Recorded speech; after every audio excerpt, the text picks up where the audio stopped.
مجھے کشمیر سے نکلے ہوئے کافی عرصہ ہوا ہے، لیکن کشمیر مجھے یاد ہے۔ ساری دنیا نے کشمیر کی بزرگی اور عظمت کو تسلیم کیا ہے۔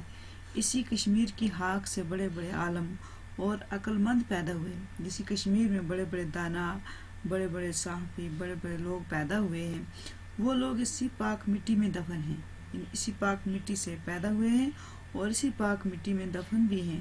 ہماری ہر رگ میں انہی عالموں اور داناؤں کا خون دوڑ رہا ہے۔ ہماری رگوں میں بھی انہی عالموں کا، انہی دانشوروں کا، داناؤں کا خون ہماری رگوں میں ہے، جو وادی کشمیر کی پاک مٹی میں دفن ہیں، اور ان کا جسم اسی مٹی میں مل کر مٹی ہو گیا ہے، یعنی وہ مٹی میں مٹی ہو گئی، یعنی دفنائے گئے مٹی میں، مر گئے وہ، اب وہ مٹی کے ساتھ مٹی ہو چکے ہیں، انہی کا خون ہماری رگوں میں دوڑ رہا ہے۔ وادی کشمیر نہایت خوبصورت ہے، قابل رشک ہے اور قابل فخر ہے۔ وادی کشمیر کی تعریف جتنی کی جائے وہ کم ہے۔ تو یہ تھے اس کے اشعار کی تشریح، یعنی جو بندوں کی صورت میں لکھے گئے تھے۔ تو اب آگے اس کے سوال ہیں۔ اس کے سوال ہیں، پہلا سوال ہے، شاعر نے اس نظم میں کشمیر کی صبح کا منظر کس طرح پیش کیا ہے؟ شاعر یعنی چک بست نے اس کشمیر وادی کی جو خوبصورتی ہے اس کا منظر کس طرح پیش کیا ہے؟ اس کا جواب یوں ہے، شاعر نے اس نظم میں کشمیر کی صبح کا منظر اس طرح پیش کیا ہے، یعنی صبح کا وقت اس طرح صبح کا سما کیسا ہوتا ہے، تو کہتے ہیں کشمیر میں موسم بہار میں صبح کے وقت کوہسار کے پھول مہکتے ہیں، جھاڑیوں کی آڑ میں چڑیاں چہکتی ہیں، آسمان پر سورج کی کرنیں پڑتے وقت سورج سرخی اس طرح دکھائی دیتی ہے جس طرح پہاڑ پر لالے کا پھول مہکتا ہے، پھول حرکت کرتے ہیں تو پریوں کی طرح ناز و نخرے کرتے ہوئے معلوم ہوتے ہیں، آہستہ آہستہ صبح کی ہوا چلتی ہے، پہاڑی پرندے پہاڑی چشمے کے کنارے خوبصورت دکھائی دیتے ہیں، ٹھنڈی ٹھنڈی ہوا چلتی ہے اور بادل برستے ہوئے موتیوں کی طرح نظر آتے ہیں۔ اس دھرتی نے یعنی اس مٹی نے، زمین نے بڑے بڑے عالم اور عقل مند لوگوں کو پیدا کیا ہے، یعنی اس مٹی میں بڑے بڑے دانشور، بڑے بڑے دانا لوگ پیدا ہوئے، کہاں پہ؟ کشمیر میں۔ تیسرا سوال ہے اس کا، دوسرا سوال ہے، شاعر کو کس چھوٹے ہوئے باغ کی یاد آتی ہے؟ شاعر کو کس چھوٹے ہوئے باغ کی یاد آتی ہے، یعنی چک بست کو کس باغ کی یاد آتی ہے؟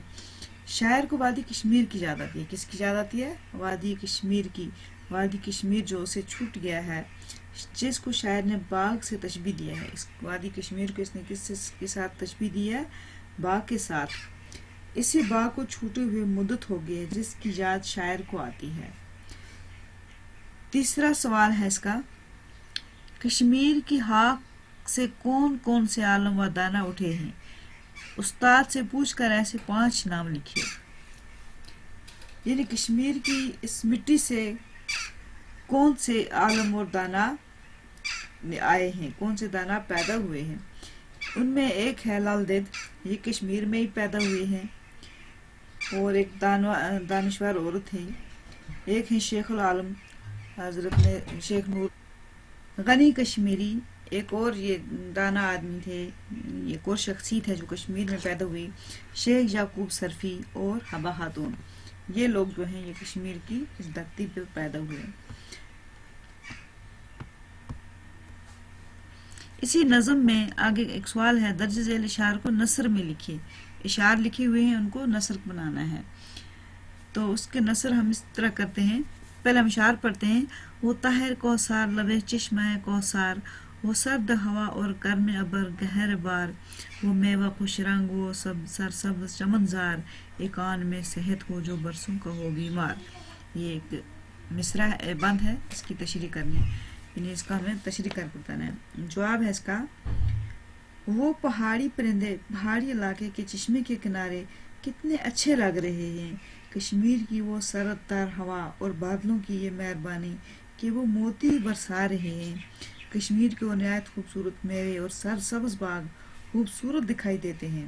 اس ماحول میں اگر کوئی برسوں کا بیمار ہو، یعنی کافی ٹائم کا بیمار ہو، تو وہ بھی کشمیر میں آئے تو ایک لمحے میں صحت یاب ہو جائے، کشمیر میں آ کر برسوں کا بیمار بھی صحت مند ہو جاتا ہے. یعنی اس کا مطلب ہے کشمیر کی جو آب و ہوا ہے بڑی صحت بخش ہے. یہاں کے صحت افزا مقامات میں جا کر بھی انسان کو کافی لطف ہوتا ہے.